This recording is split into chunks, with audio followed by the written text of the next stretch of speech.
The year was 570 CE. An army of 60,000 men marched toward Makkah with 13 elephants leading the charge.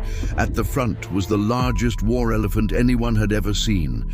His name was Mahmud, trained to crush walls, to demolish buildings, to instill absolute terror. The commander of this army was a man named Abraha, a Christian king from Yemen who had built the most magnificent cathedral Arabia had ever seen. But nobody came to worship there. They all went to Makkah, to the Kaaba, and this enraged him. So he made a vow. He would destroy the Kaaba. He would erase it from existence, and there was no army on earth that could stop him. The Quraysh knew it. They abandoned the city. They fled to the mountains. Makkah was defenseless. The Kaaba was hours away from being demolished. But then something happened that defied every law of nature. Something so impossible, so catastrophic for that army that Allah immortalized it in the Quran. And when you hear the full story, you'll realize this wasn't just about protecting a building. This was about protecting a baby who would change the world forever. Let's rewind and understand how we got here. Yemen, southern Arabia. For centuries it had been under the control of different empires, the Persians, the Abyssinians, and by the 6th century it was ruled by the Christian kingdom of Aksum from Ethiopia. They had appointed a viceroy in Yemen, a general, a warrior. His name was Abraha al-Ashram. Abraha was ambitious, ruthless, and deeply religious. But his religion wasn't about spirituality, it was about power, about legacy.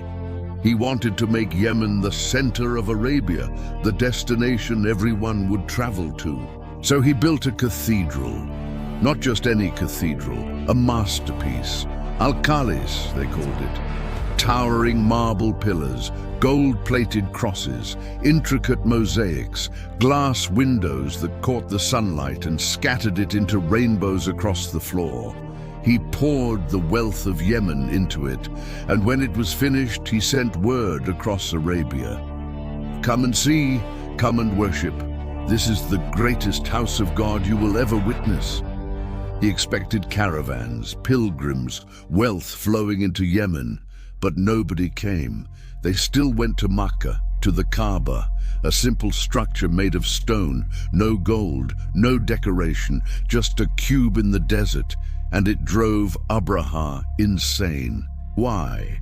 Why would people travel across scorching deserts, risking their lives, to visit that plain box in Makkah when he had built something far more magnificent?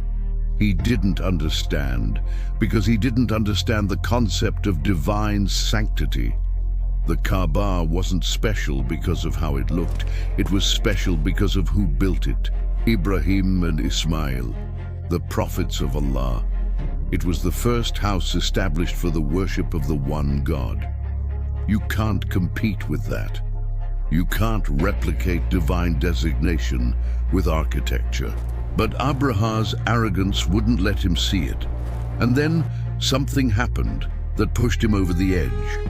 A man from the Kinana tribe traveled to Yemen. He saw the cathedral, and out of devotion to the Kaaba, out of anger at this attempt to replace it, he defiled it. He entered at night and desecrated the place. When Abraha heard about this, he erupted. He swore an oath. By the cross, I will march to Makkah, and I will destroy their Kaaba stone by stone. I will make them regret the day they insulted my cathedral. And he meant it. He assembled an army, 60,000 soldiers, the best fighters from Yemen and Abyssinia, cavalry, infantry, archers, and the secret weapon, war elephants, 13 of them, massive beasts that had never been seen in Central Arabia. The Arabs didn't know how to fight elephants. Their horses would panic at the sight. Their camels would scatter. This was psychological warfare before the battle even began. And leading the herd was Mahmud, the biggest, the strongest, the one trained to demolish fortifications. Abraha placed him at the front, and they marched north toward Mecca. News spread across Arabia. The army of the elephant was coming. Tribes along the way tried to resist. A man named Nufail ibn Habib from the tribe of Qatham gathered his people and confronted Abraha. They were crushed. Nufail was captured. Abraha gave him a choice: guide me to Mecca or die. Nufail chose to live. He became their guide, and the army continued its march. One by one, tribes either fled or surrendered. Nobody could stand against this force, and Abraha grew more confident with every step. He believed God was on his side. After all, he was marching to destroy a pagan temple. What could go wrong? The army reached the outskirts of Mecca. They camped in a valley called Muhasir. From there they could see the city, and Abraha sent a patrol into Mecca to seize resources. They took everything they could find: camels, sheep, supplies. Among what they seized were 200 camels belonging to the leader of Quraysh, a man named Abdul Muttalib. He was the grandfather of a baby boy who had been born just weeks earlier, a boy named Muhammad. Abdul Muttalib was the most respected man in Mecca, the custodian of the Kaaba, the provider of water to the pilgrims, a man of dignity and wisdom. When he heard that Abraha had arrived, he didn't panic. He gathered the leaders of Quraysh and said, "This house has a lord, and he will protect it. We are no match for this army. Take your families and go to the mountains." And that's what they did. They evacuated. They left Mecca empty.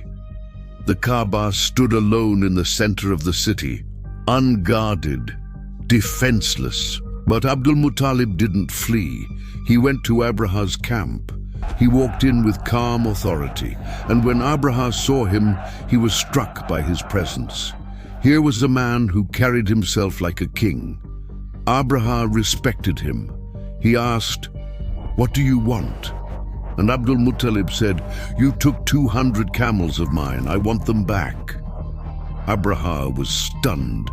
He said, "When I saw you, I respected you, but now I have lost all respect. I have come to destroy the house that is your religion, your honor, the honor of your forefathers, and you talk to me about camels." And Abdul Muttalib gave a response that shakes me every time I hear it. He said, "I am the Lord of the camels, and this house has a Lord who will protect it." Read that again. "I am the Lord of the camels, and this house has a Lord who will protect it." He wasn't being careless. He wasn't abandoning the Kaaba. He was declaring absolute trust in Allah. He was saying, "I will do my part. I will ask for what is mine.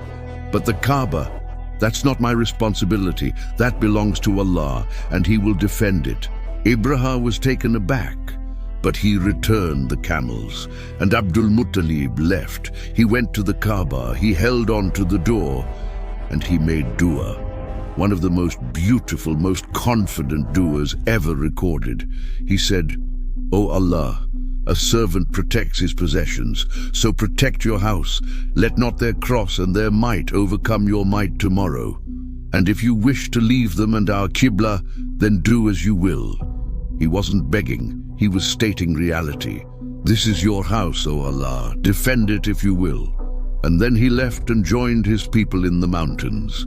That night, the Quraysh watched from the hills. They could see the campfires of Abraha's army surrounding the city. 60,000 men, 13 elephants, and in the morning they would march. They would enter Mecca. They would tear down the Kaaba, and there was nothing anyone could do. The atmosphere was thick with dread. Parents held their children. Men gripped their swords uselessly. Everyone was waiting for the inevitable. But Allah was preparing something else, something none of them could have imagined. Morning came. Abraha gave the command, "March." The army began to move. The drums beat, the soldiers chanted, and Mahmud, the great elephant, was brought forward. They directed him toward Mecca, but he stopped. He sat down. They whipped him. He didn't move. They beat him with iron hooks, nothing. They brought other elephants to push him. He refused. Then they did something strange. They turned him around, away from Makkah, toward Yemen, and he stood up immediately. He started walking. They turned him east. He walked west. He walked, but the moment they directed him toward Makkah, he sat down and refused. The soldiers were confused. Abraha was furious. This had never happened before. Mahmud was the most obedient, the most trained. What was happening? They tried everything. They couldn't get him to move toward the city, and that's when they heard it. A sound. Faint at first, like wind, but it was growing louder. They looked up, and they saw something that froze their blood. Birds. Thousands of them. Tens of thousands. Flocks so thick they blocked out the sun. But these weren't ordinary birds. They were coming from the direction of the sea, wave after wave after wave. Each bird carried 3 stones, 1 in its beak, 2 in its claws, and they began to descend on the army. The stones fell, and when they struck a man, it wasn't like a normal impact. The stone would pierce through his body, through his skull, through his armor. It would tear through flesh like it was nothing. Men started screaming, panicking, running, but there was nowhere to run. The birds were everywhere, targeting them with precision. The stones weren't just killing them.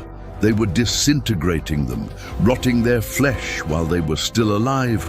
Imagine being struck and watching your skin begin to decay, to peel, to fall off in chunks.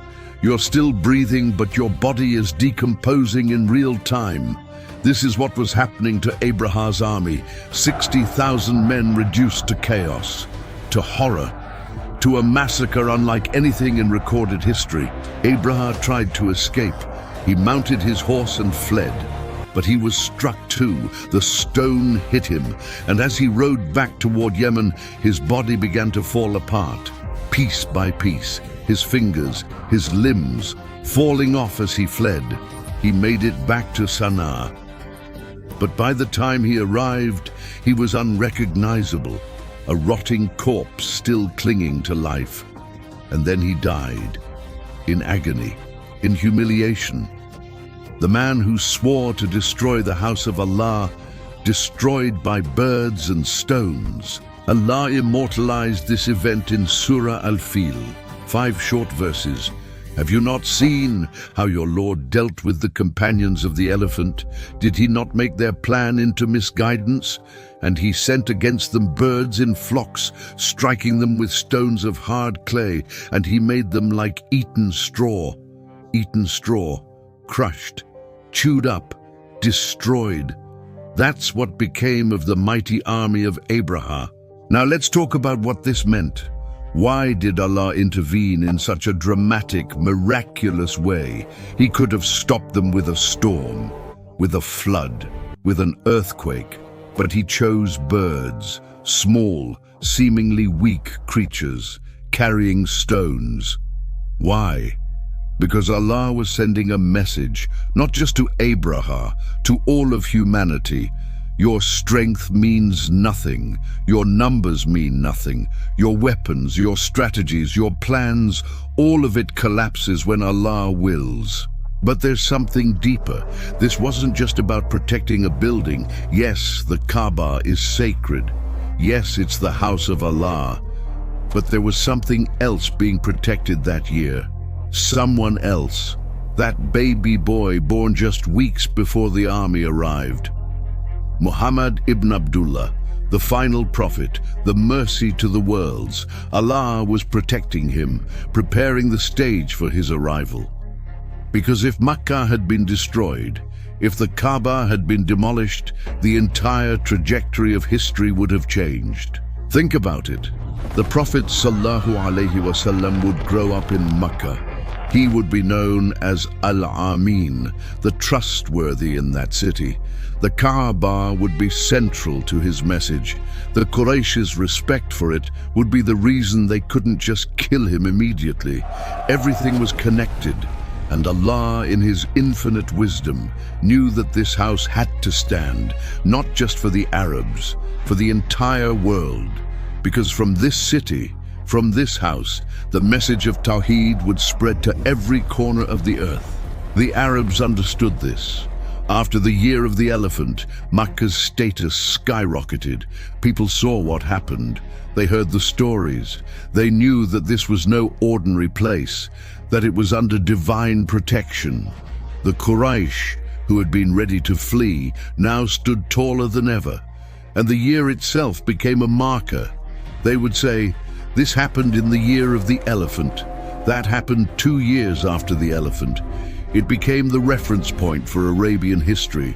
But here's what's tragic.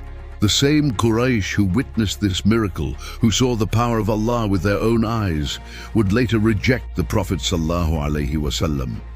They would mock him, fight him, try to kill him. How? How do you see your city saved by divine intervention and then reject the Prophet sent to you from that same Lord? This is the human condition.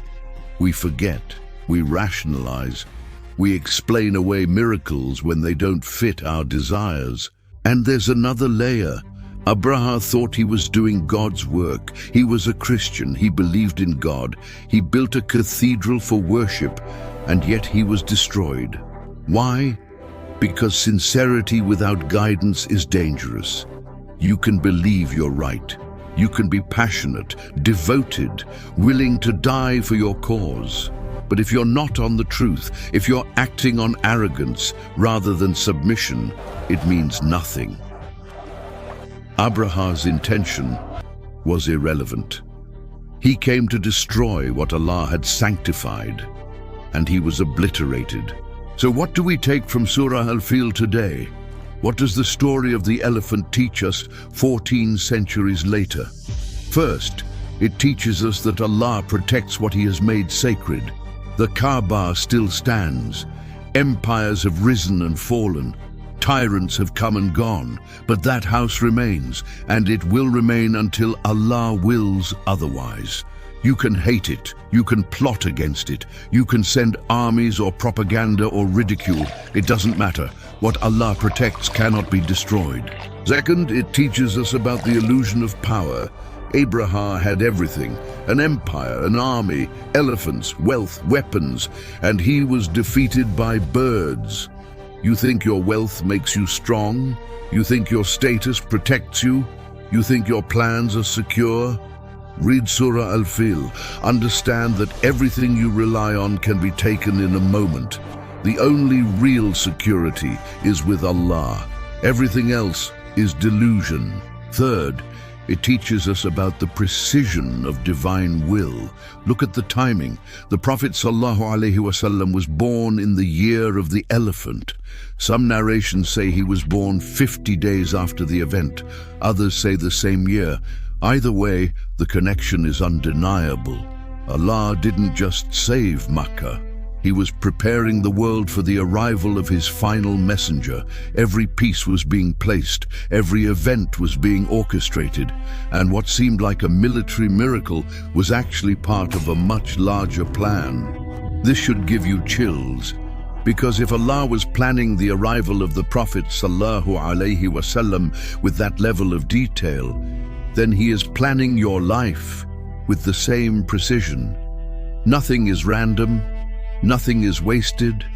The hardships you face, the delays, the closed doors, they're not accidents. They're part of a divine plan you can't see yet.